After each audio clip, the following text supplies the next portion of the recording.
Okay, greetings everyone, and there are two updates I still need to tell you about, so that's why you have one extra short video here. The first thing is that I've updated the Book Love Independent Reading requirement for the course.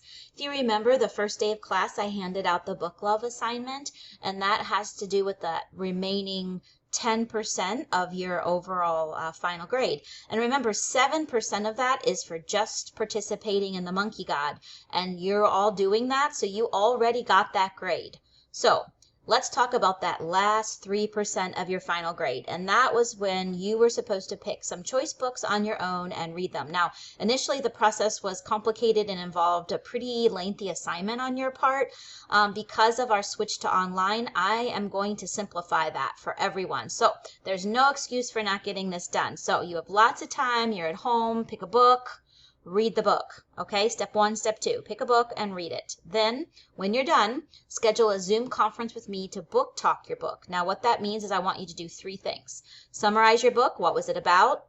You're going to just talk about this to me. So be prepared to present a summary of your book.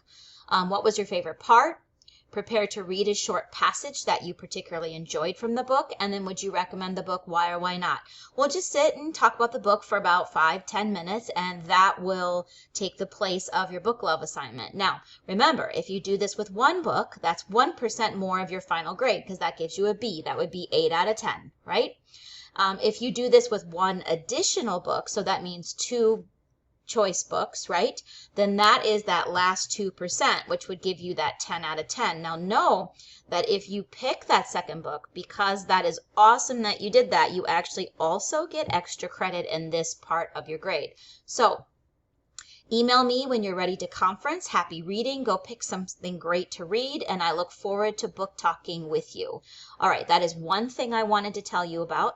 The second thing I want to tell you about is something else I added to content. Because your rhetorical analysis worksheets had more errors than I would have liked them to have, I have given you the answers, and it's here in your week 12 folder. It's the last thing. RA stands for Rhetorical Analysis, and it's for the RAF article. Please look at it, compare your answers to mine, and if you have any questions, please reach out and ask. Okay, hopefully that's it as far as updates go. Please let me know if you have any questions. And again, happy reading. Go pick a great book to read.